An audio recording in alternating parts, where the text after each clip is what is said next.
All right, good morning, everybody, and thank you for joining us for our inaugural Export Pro Series webinar entitled Market Identification, Prioritization, and Research Programs featuring the U.S. Commercial Service.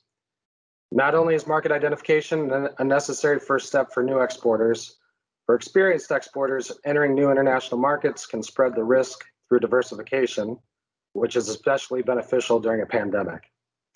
My name is Chad Hoffman. I'm the International Trade Consultant with the Wisconsin Small Business Development Center Network, or SBDC Network. I joined the network in January to manage the Go Global initiative, which provides technical assistance to Wisconsin companies looking to capitalize on the growth opportunities in international markets. My career in export development has spanned more than 22 years in both the private and public sector, including most recently 4.5 years with the Milwaukee 7, as well as 8 years as director of an international trade center outside of Chicago. I'm also chair of the Wisconsin District Export Council, consisting of trade professionals appointed by the U.S. Secretary of Commerce, providing direct assistance to companies and a supporting role to the U.S. Commercial Service. For the more experienced exporters, this webinar will serve as a refresher to the U.S. Commercial Service. For the companies who qualify for the newly launched Rural America's Intelligence Service for Exporters, or RAISE, this is an opportunity that, in my opinion, should be pursued by any company looking to grow their export presence. Without further ado, I'd like to introduce Alita Bursa, co-founder of the Global Business Network of Northwest Wisconsin and fellow DEC member, who will introduce our first speaker. Alita? Thank you, Chad. I would like to welcome everyone on behalf of the Global Business Network of Northwest Wisconsin Roundtable. We wanted to create a way for companies in the northwestern part of the state to have their own peer-to-peer roundtable group. One of the leading supporters and key components of our roundtable success is Elizabeth Loxog, better known as Liz, and she is the Senior International Trade Specialist with the Milwaukee Commercial Service. She's attended each roundtable and has also presented. She helps companies around Wisconsin with their exporting needs, and she has a special coverage area for environmental technology and agribusiness sectors for the office. Prior to joining the Commercial Service, Liz was with the Customs and Border Protection, CBP, as an import specialist. So she's got both sides of the world, import and export. She also served in the Peace Corps. I'm happy to say that both Liz and Chad are CGBPs, NASBITE Certified Global Business Professionals. And I like to point that out whenever I see it because I'm on the NASBITE National Board. So with that intro, Liz, it's your turn. All right, thank you, Alita. Can everyone hear me? Yep, you're right. Great, excellent, thank you. So yeah, I'm going to talk a little bit about the U.S. Commercial Service today. I know a lot of you have already worked with us and know some stuff about us. I see a number of names I recognize, but I want to go over the services we do offer for those of you that don't know us, and also talk about what we can provide you because the landscape has changed a little bit across the world. And so I want to make sure everyone knows that we are still here and we are still able to help you. And then I'm going to introduce my colleague who has additional services that she can offer through her office. So for those of you that don't know us, we are the U.S. Commercial Service. We are part of the U.S. Department of Commerce in the International Trade Administration. We are the lead export promotion agency for the federal government. Essentially, the government recognizes that when companies and manufacturers export their products and sell internationally, that money is then returned to the local economy. And that's good for our communities, but it's also good for our nation as a whole. So our country, or our government recognized that, and about 40 years ago started the U.S. Commercial Service. So they could have trade specialists located close to the companies in their states, in their cities, to help them export their products overseas. So we do that. We've got offices in about 100 cities around the United States that work with U.S. companies. We work with those companies. I'll get into it a little bit more in a minute, specifically what we do, but part of what we do is we help connect them to our offices, the U.S. Department of Commerce offices that are located in the U.S. embassies and consulates in overseas markets. We're in approximately just over 70 countries around the world, which cover about 94% of the markets where U.S. companies do business. These offices are staffed by local employees. These are people that come from those markets. They speak the language, they know the industries, They understand what you need to know about doing business in those markets. And they are hired by the U.S. Department of Commerce specifically to help U.S. companies in those markets. So through our office, we help connect you with our colleagues overseas when you're looking at a specific market. Overall, we have about 1,400 trade professionals in our network. That includes in the US, that includes internationally, that includes in DC. I say if I don't know an answer to your question, I can guarantee one of my colleagues does know the answer and can help you. We all work together closely. I've known Heather about as long as I've been here. I know my colleagues across the US. We all have our own specialties and we all help each other out when our companies come to us and have questions. So specifically in Wisconsin, your office is located, your local office is located in the Milwaukee area. We're in Wauwatosa, right outside of Milwaukee. And we work with companies across the state of Wisconsin. My office director, Corrine Gruby, covers the education and healthcare industries. I cover agribusiness and food processing equipment. When I say agribusiness, I'm talking more agricultural equipment.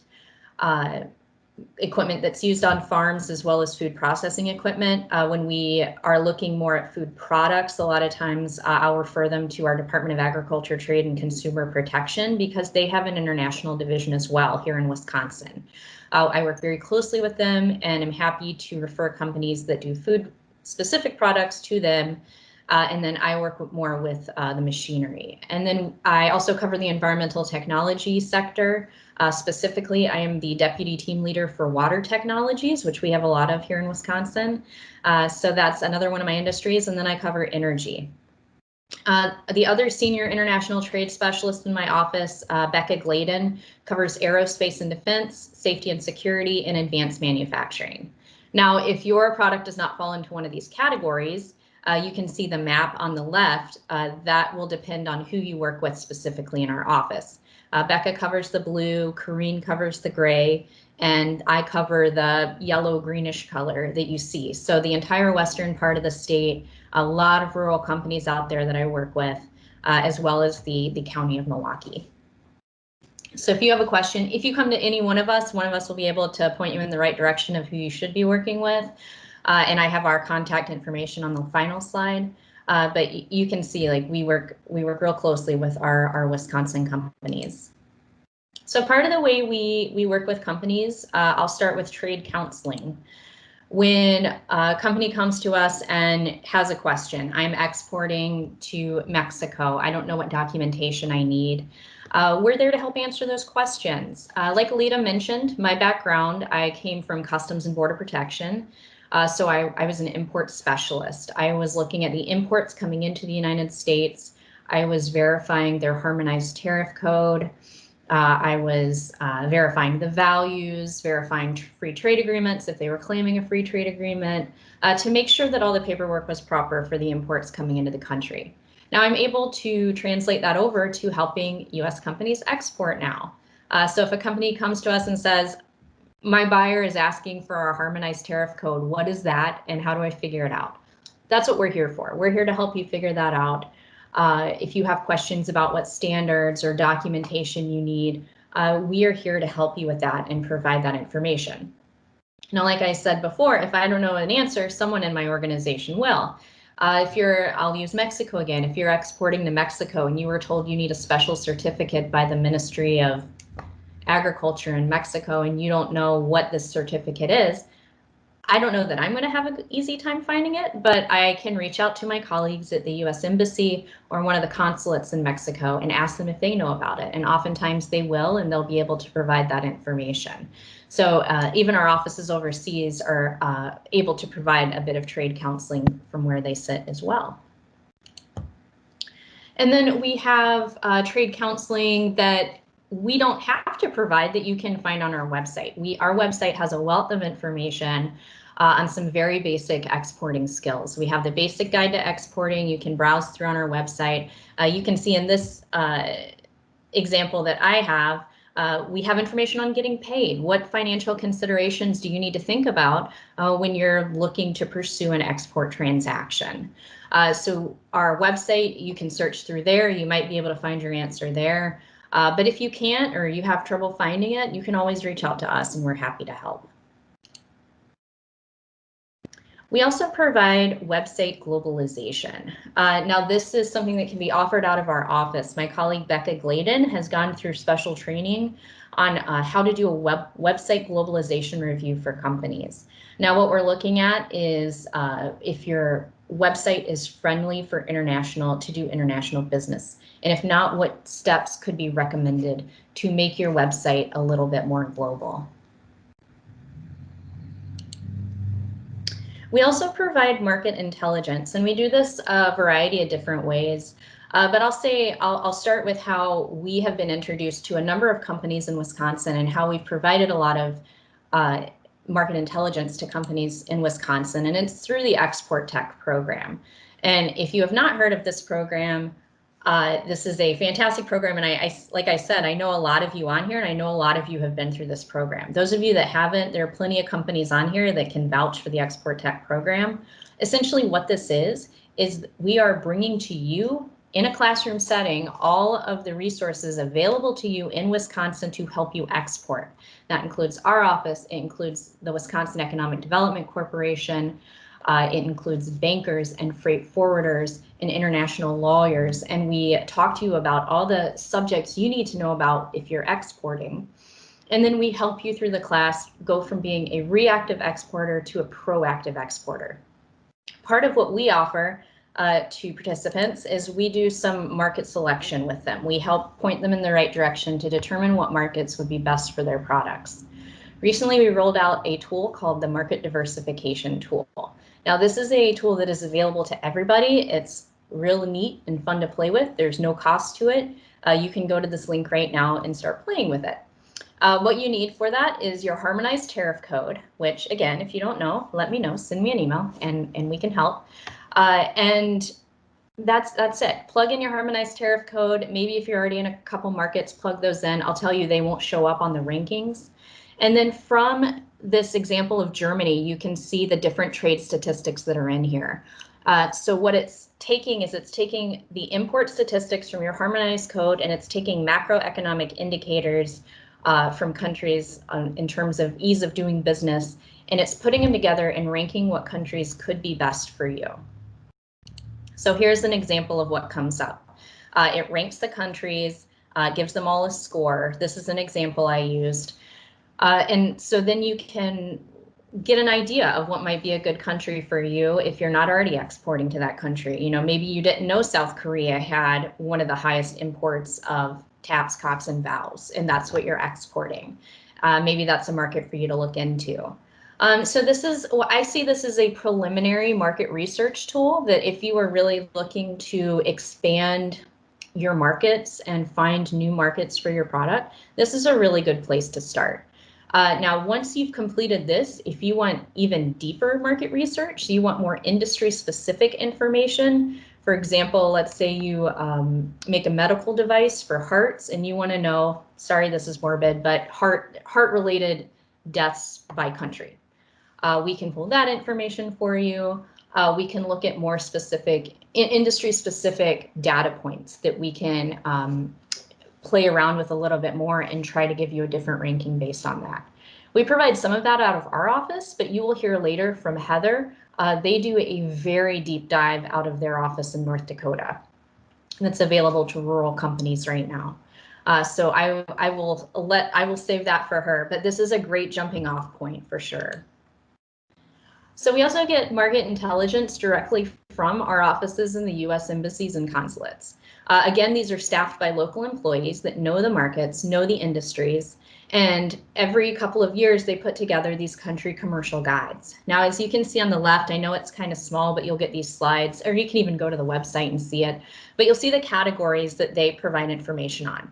They'll tell you what the opportunities are in that market, what the challenges are. They'll tell you customs regulations and standards, what the leading sectors are for U.S. exports.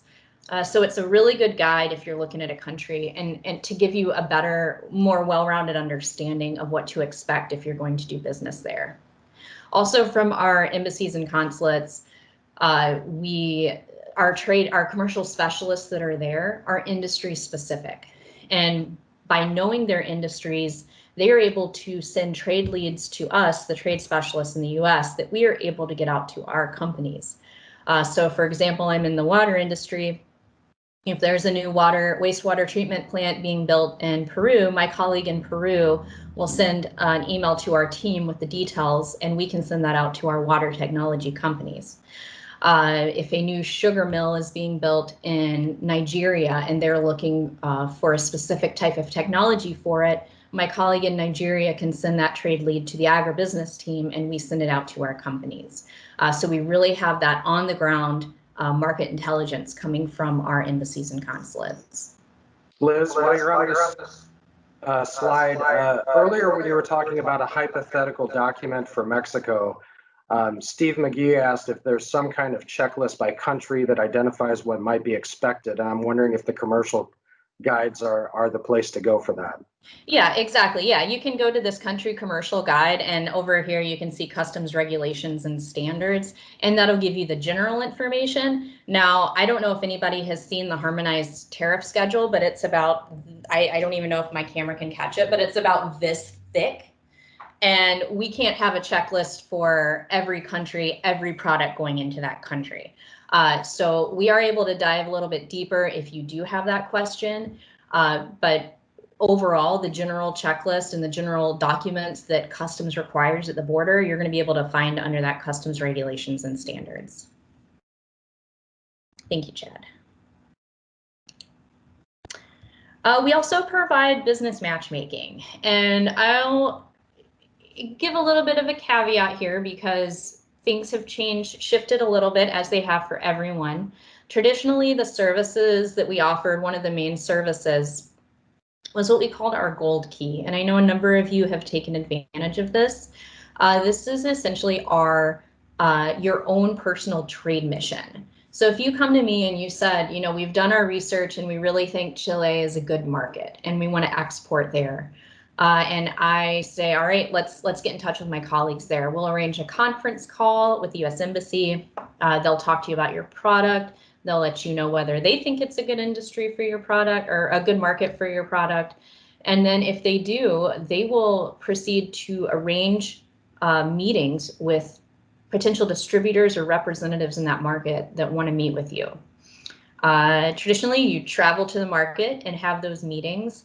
Our office would help you with any logistical things you needed. If you needed a translator or a driver, we were able to provide that those resources from our embassy. So that was our Gold Key service. That's a quick overview of it. Obviously, in our current status, the world status, that's shifted a little bit, but we are still able to provide business matchmaking to companies. Right now, we're doing a lot of virtual introductions. So the same, I think the entire world is starting to realize a lot of meetings and things that could have been done, that have been done traditionally in person, that it is possible to do them virtually. And so we are shifting just as everyone else is. And right now, you can see our list right here. If you just go to trade.gov, our website, you're going to be able, this is the front banner, is our virtual services right now. So you can see all the different tabs: market intelligence, matchmaking services. Right now, what we're offering is an international partner search, and that's where you think of the Gold Key, where you go to our post, or we take you to our post. You tell us what you're looking for, who you're looking to meet with, what your product is, and they still do that outreach to the industry. And they compile a list, and then they turn that list over to you, and that's the end of it. The other option is the virtual introductions. So once they've found interested parties, then we do virtual introductions where you're at your home office or your office computer, and the potential buyer is at their office computer, and you guys are able to see each other and talk virtually. So we're doing a lot of that right now. You can see we've got other offerings that are listed that you can scroll through.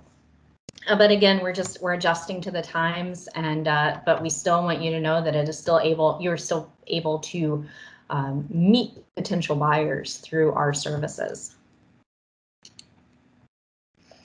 And then trade events, which again, we've shifted how we serve for trade events. In the past, traditionally, we go to a lot of trade shows, industry-specific trade shows. We bring foreign buyers to those trade shows. We counsel U.S. companies that are exhibiting at those trade shows. Obviously, that's not happening right now. A lot of trade shows are not happening right now.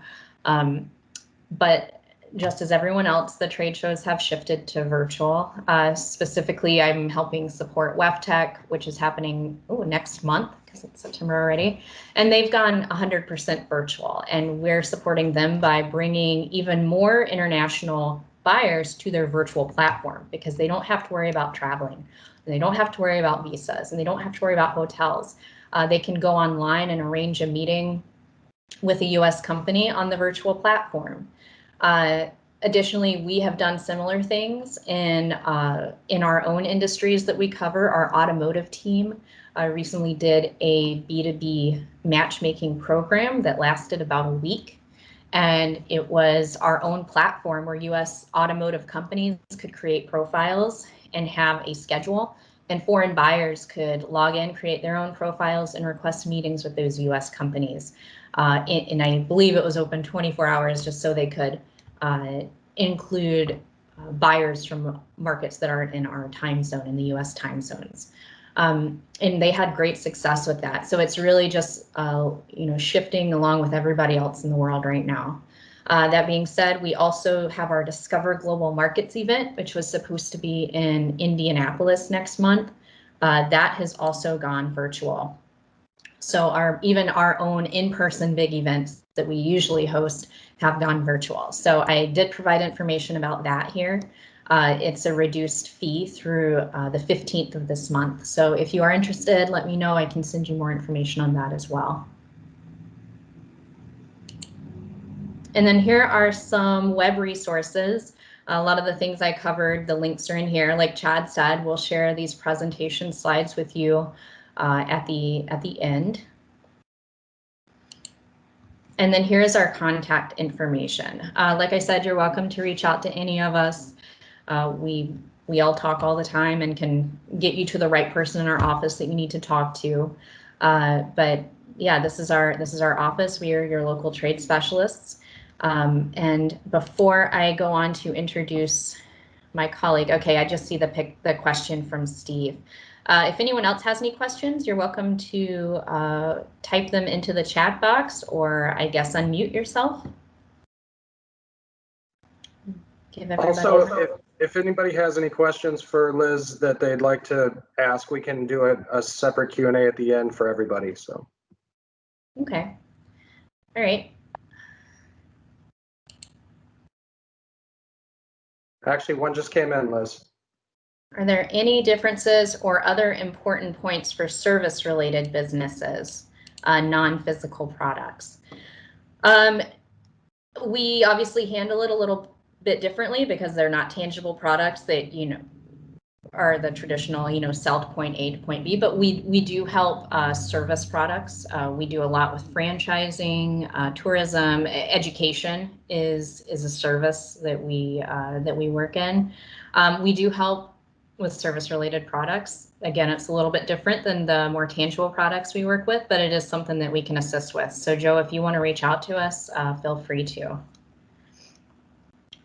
All right, and so without further ado, I'd like to introduce you to my colleague from our office in Fargo, North Dakota, Heather Rank.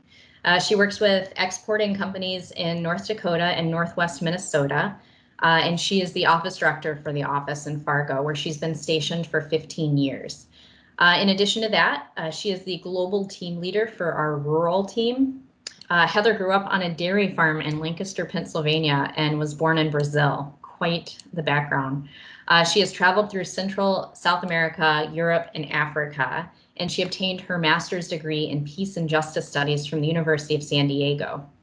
Her undergraduate degree is in International Business from George Washington University in Washington, D.C., and she currently lives in Fargo with her 2 children. And I'm really excited for her to present to you guys today about what opportunities we have for you and what services we can offer you through our Rural Research Center our Rural Export Center in Fargo, North Dakota. So I will turn it over to you, Heather. Thank you so much, Liz and Chad and Alida. It's been really fun to plan this program and connect with Wisconsin companies. Just a quick further introduction. I work for the very same agency as Liz, U.S. Commercial Service. We have recently launched a new program called Rural Export Center. And out of that, we are offering in-depth customized market research services under the name Rural America's Intelligence Service for Exporters. We're also doing some trainings, some webinars. Someday when we get back to in-person meetings, we'll do seminars as well. And we also offer website globalization review for rural companies that don't have it locally, but you have a local, Becca Gladen in your Milwaukee office is offering those, so you're covered locally. So this is the team. On the left is the U.S. Commercial Service. Myself, I'm a one-person, full-time person in North Dakota, and I have 2 grad students. And then over on the right side of the screen is the Rural Export Center staff. And we, under this program, have been able to hire new staff to provide research assistance to companies. So Jim Newenhouse is a program manager, and we will have 2 research analysts, and we also have 2 research assistants who are undergraduate students. So why would you want to research? What is the benefit of doing in-depth market research? The best way to look at this is to contrast an ill-informed exporter with a well-informed exporter, and it's a really stark contrast. An ill-informed exporter is fearful, tepid, doubtful, will often run around like a dog chasing its tail, you know, chasing one trade lead after another. Often their knowledge may be superficial, and a lot of people get into exporting by being reactive. So you get a lead, it drops into your lap, somebody stops by your booth at a trade show, and that's how a lot of people get into exporting. So you don't, that's a good way to start, but once you get to a certain point, you want to take it to another level. And that's where you want to be a well-informed exporter, so that you can be empowered and confident, approaching prospects confidently, more proactive, and being more strategic instead of just you know, kind of randomly chasing leads that don't tend to pan out. Well-informed exporters will generally have a higher commitment and higher success rate as well. So to qualify for our services, you do have to be outside of Madison or Milwaukee proper city limits. So any company outside of those 2 more major metro areas can qualify as a rural company to receive our research assistance. This program was based on 10 years of work that I did here in North Dakota. I found actually mainly through the Export Tech program. I know you have a very, very active Export Tech program there in Wisconsin, and I was also an early adopter of that program. And as I was doing that program, I found that when companies get a lot of research, it makes the decision to pursue exporting a lot easier because you're not going in blind. So we're using market intelligence and data to show the path for companies to be successful in exporting. And I found that no other mechanism really activated companies than providing that in-depth customized research. So over these 10 years, I've done over 70 reports for companies, and our local district export council here had a lot of companies signing up and benefiting from that. And they worked with our elected officials locally. And I had Senator Klobuchar in Minnesota and Senator Hoeven in North Dakota really get behind this program. And then in this year, Senator Hoeven worked with other congressional colleagues to appropriate some funds for us to create a rural export center. So that's kind of how this program got off the ground. It's not something new. It's already been beta tested. We're always coming up with new ways to help companies, but it's based on a good solid track record. So what are we actually bringing to the table that you didn't have previously? Well, through those 70 projects, we've gained a lot of institutional knowledge and experience.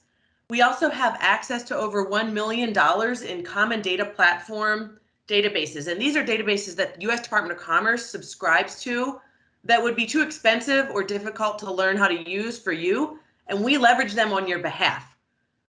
You can Google all day. You can have college students try to do projects for your company.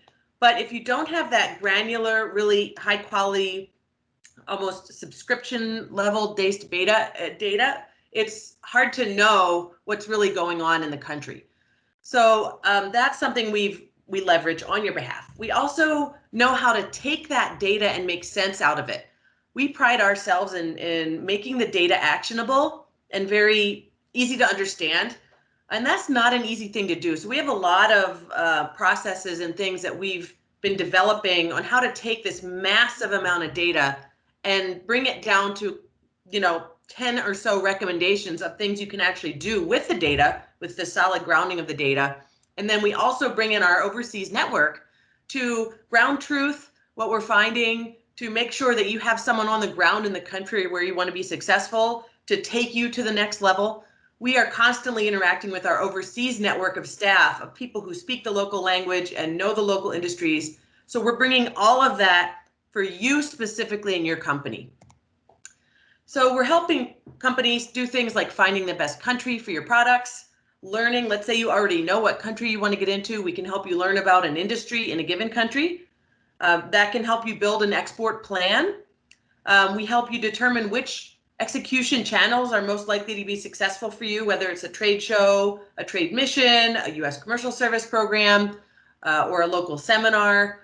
We will find things that you can actually do to take it to the next level. Also, a big part of this is the network. And a lot of people don't pursue exporting because it seems too nebulous. You don't know the people on the ground, and we're trying to demystify that and de-risk the process by showing you that there is a network that you can plug into, and you can use us to help you plug into that network. So people can use us to find actual buyers on the ground, potential partners, and prepare you for success. Another application is, let's say you're planning to go to a country, you have a contact, but you want to kind of see what else is out there so that it emboldens you in your negotiating process.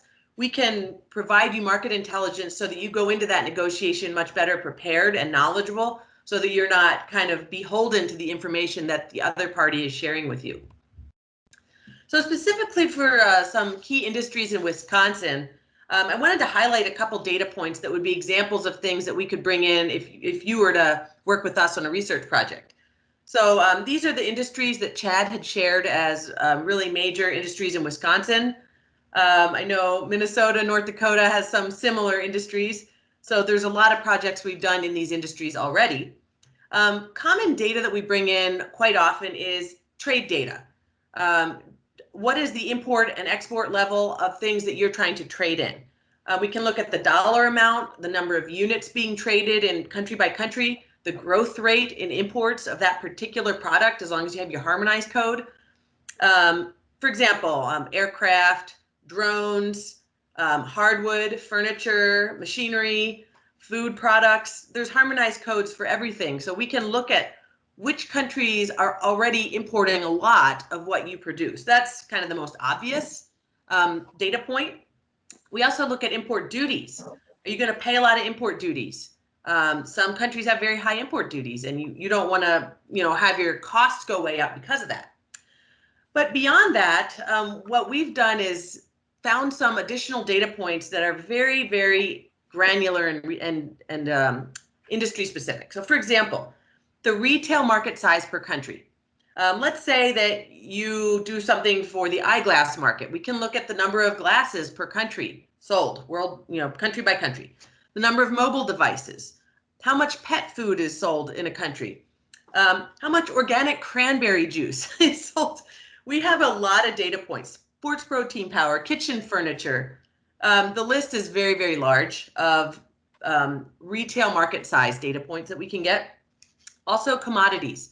We can look at the total production of commodities, things like crops, fish, paper and pulp, ethanol, minerals, steel. There's a lot of data on that, and we can bring that into your analysis.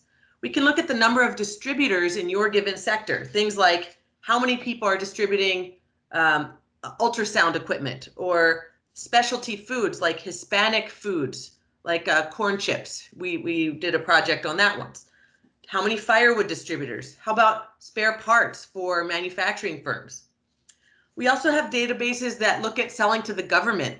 If you're in the energy sector and you sell power station equipment, We can look at the number of government tenders for your type of equipment, whether it's aerospace, lawn care maintenance. We also have data points on construction. Is there a lot of infrastructure and building and bridges and residential construction? We even have consumer attitude data points. How prevalent, how much is the zeal for environmentalism in the country? If you have a product that appeals to people that are environmentally active. What about dietary restrictions? How many people report that they have, gluten intolerance, things like that? What are the preferred leisure activities? If you sell snowmobiles, how common do people exercise outdoors, things like that. There's just really thousands of data points. And what we do is have a conversation with you, determine what would be most helpful, and go from there. I'll show you an example in a minute. I wanted to highlight a few key partners who are working with us with this rollout with the Export Center and commercial service in general. I was going to give a few moments for Aaron Zitzelberger from the Wisconsin Economic Development Corporation, because our programs there is a fee for these programs. I'll go through that in a little bit, but he was going to speak for a minute on how they can support your utilization of those services. So Aaron, do you want to speak for a minute or two? Sure. Can everybody hear me okay? Yes. All right, great. Yeah, I only have a minute or so. Good morning. My name is Aaron Zitzelberger, and I'm the International Grants Manager at the Wisconsin Economic Development Corporation. Kind of a last-minute addition here today, but I did want to just speak briefly. As Heather mentioned, there are some ways that WEDC can assist you with regard to the costs for these services. Primarily, I would want to reference our International Market Access Grant. So as we all know, navigating the global marketplace can be incredibly difficult, especially during the challenging times right now. Requires a specialized knowledge and a sound strategy based on best practices, and WEDC is here to help you. So we're pleased to announce that there'll be another round of international market access grants for FY20 and from 2020 to 2021 for you to take advantage of. Now, the international market access grants, they are geared to support companies there's two levels, $10,000 or $25,000 per year for companies that have completed the Export Tech program. Now, I like to talk about the international market access grant. There's kind of four buckets of things that we can help you with. One being things like market customization, so a foreign language translation or international trademark registration, things like that. Consulting services. So if there's services through the U.S. Department of Commerce or things like the RAISE program, export education, or trade trips and meetings. So a number of different buckets that people can take advantage of. Again, $10,000 for companies that haven't completed Export Tech, up to $25,000 for companies that have. I did want to mention just a couple of points. One, in the past, for those of you who are familiar with the IMAG program, we traditionally have requested companies to contribute a 30% match as part of that grant. For this year, for this grant cycle, we have eliminated that match requirement. We certainly understand that right now is a very difficult time for companies, and we want to make sure that these grant funds are best geared to help you. The other thing is, to be eligible, companies need to be an established business operating in Wisconsin for at least 1 year that manufactures, processes, or assembles or distributes a product or performs a service with the potential to be exported. So the company doesn't necessarily need to be headquartered in Wisconsin. However, it must have export-related operations located within the state, which provide an economic benefit. So I don't want to get further into this because if you have an interest in utilizing the IMAG grants for any one of the things that I mentioned, or just want to explore it a little bit further, or have an interest in RAISE and want to look at it for that, I would just ask to, please, you can certainly access the web link on the WEDC website. Maybe Chad could send out my email. Otherwise, you can certainly get that on the WEDC website as well. Feel free to reach out to me by phone or email. I'm happy to talk to you a little bit more about the International Market Access Grant, send you over a packet of information, and then if you have an interest in it from there, I can provide the online application and move that process along. But if you're interested, contact me. I'll walk you through all the logistics, and we'll get you going. Thanks, so Aaron. much. Thank you. There is one question for Aaron. It's Joe Sable. He's asking if current IMEG grants do not require the 30% match, and I assume that means for grant applications that have already been submitted. If it's for this year, if they would have already submitted for the current grant cycle, which is just starting right now, so FY21, I guess that would be no. If it's a grant that was made last year in FY20, I'm guessing they're probably still, if it was written in the contract with that match requirement, then that match requirement is still something they need to adhere to. And if they have any questions, contact me. I was going to thank you so much, Aaron. That's extremely helpful. I wanted to give a quick example of what this research entails, just so you have an idea of what our process is. This is an example of a matrix. I had the pricing up there. This would be a $950 program. So we take your specific data points. This particular example was medical equipment, medical furniture. So you take things like what are the current imports of medical furniture by country? What is the level of medical opportunity, country by country assessment scores, the size of that market, the growth, ease of doing business in that country, previous sales, new investments in healthcare, the number of average hospitalized patients per 1,000 by country. And then this is a very basic example. We typically have closer to 20 data points, but you kind of get the idea. And then all the countries are on the left-hand side. So you can analyze each data point by itself, or of course, this analysis is a global analysis of all the data points, and we assign different weights to these. And that's where we bring in all your data points that we bring in that I was mentioning, the really granular data. So it's a little bit more comprehensive than the market diversification tool that you saw earlier. It's quite a bit of additional data. And then after that, you would pick 3 countries from this list, and we can do a deep dive of research that would look something like this report, where we would go through and do a summary of what we found, the overview of what was in the matrix. Then we do a country by country assessment and recommendation. So the worldwide overview, what's going on, the imports and taxes and landed cost. Then it's a country by country. So in Liechtenstein, what's going on with medical furniture and medical equipment? It's an aging society. Here are the trends, competitors. And then the most important thing is we provide a list of potential partners for you. And this is what takes the most time in our research, is really scouring through all our trade databases and finding people that would potentially be very interested in working with you. And we typically have 10 to 20 of these per country. So it gives you a really good idea of who's on the ground in your particular segment in those countries that you found, and we consult with our overseas offices during this process.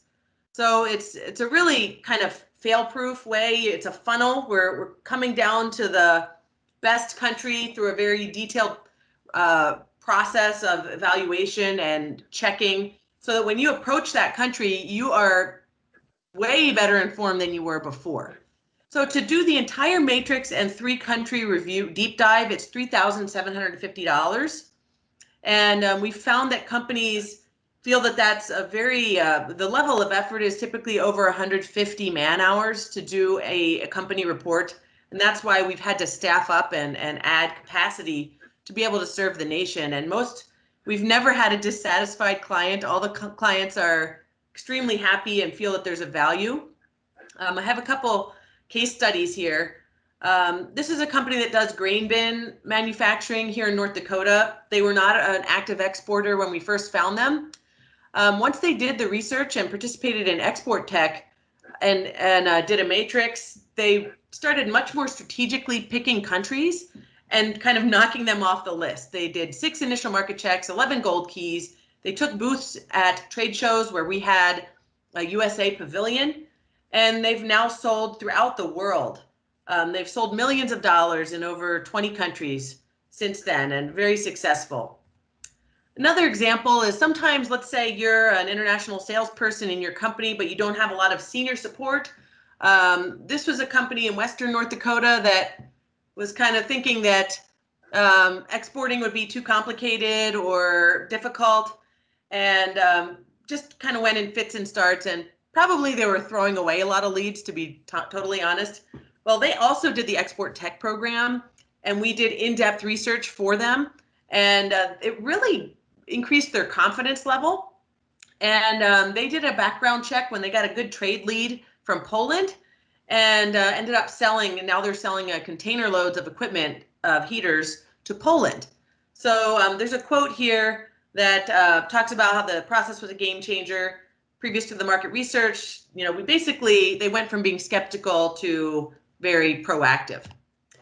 And then another one is Spectrum Aeromed, a company that does the air ambulance conversion systems that go into airplanes or helicopters. And they were a very experienced exporter. They were just trying to find new countries where they could be successful. So they engaged with us, and they did some initial market checks. And with that information and the contact they developed with new countries, they had 300% export growth in the year following the research, and they sold directly to some of the contacts on our list.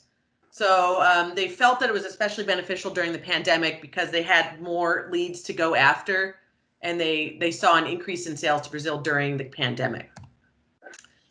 Quickly mention, there's a couple webinars we have coming up on website globalization and international market research for you to do your own international market research. These are 3-part webinars that are $150 per webinar, per series. And the registration just opened for those. We haven't actually publicized it yet. So we're going to limit it to 30 people. And if you want to sign up, you can kind of get a little bit of a running start because we haven't yet sent out the flyer for this. So you're hearing about it first. I believe, were we going to have another comment from Alita at this point? But I'm done here, so we can go to Q&A unless there's some additional comments. Well, and actually, Heather, I did want to ask you to mention, I'm thinking about today, there's a number of EDO, Economic Development Officers, in our audience, and they are from across the state, and there is one kind of in that Northwest area that I'm interested in talking to later from Bayfield. What kinds of tips would you have to the economic development offices that are really on the ground in rural parts of the state, how to look for potential companies involved with RAISE?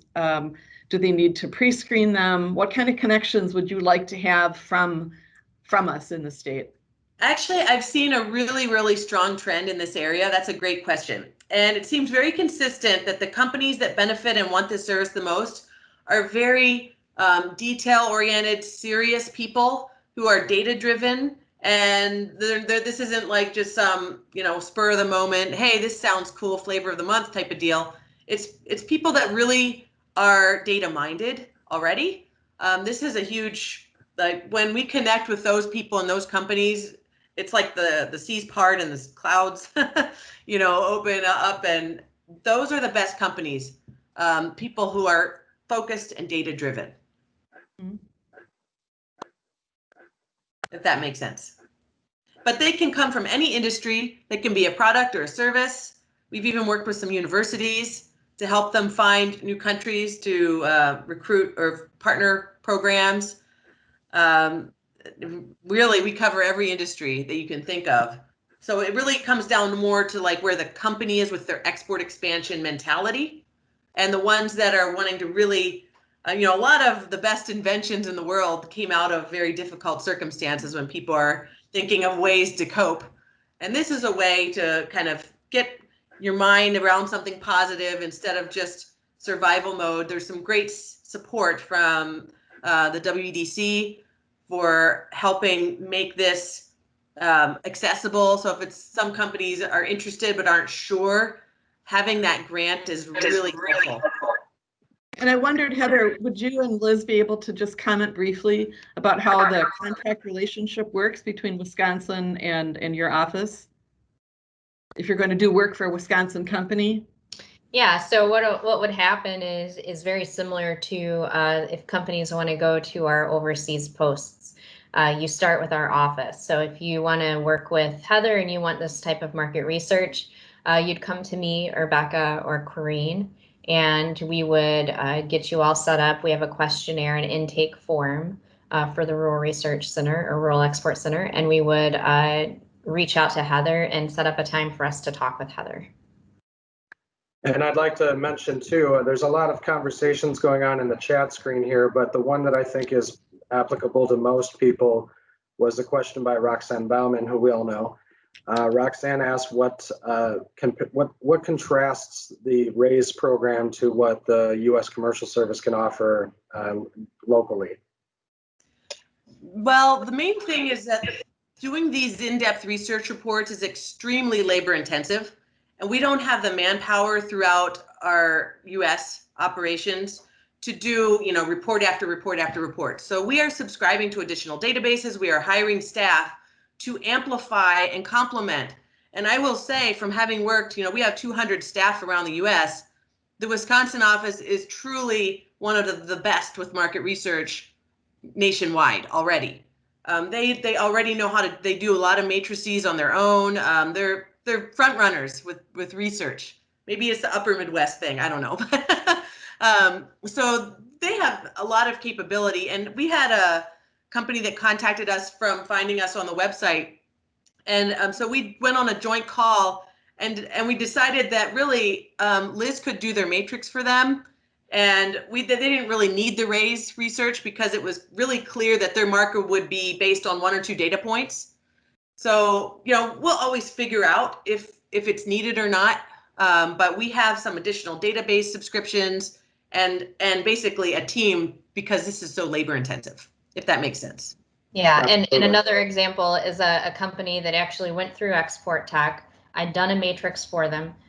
They came back to me a couple years later this summer and said, can you do another more updated matrix? I did. And then they said, we really want to dive deep into market research. And I said, you know what, let me put you in touch with Heather, because I had already done enough to get them to the point where they wanted that in-depth market research. And I thought Heather and her team would be able to provide really robust reports for them, which was what they were looking for. So like she said, they're complementary to us. Like, they help make our job a little bit easier by doing the more research. So we work with companies the same, but we just refer them to Heather if they need that extra amplified research.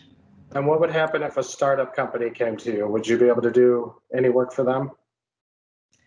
My experience with startup companies is often they have so much going on just with survival and, operations that exporting takes a lot of focus to be successful. I have had some startup companies be successful, so we don't write them off completely. We're going to get them the help that they need, whether that's working with SBDC, working with a local U.S. Commercial Service, or using our research.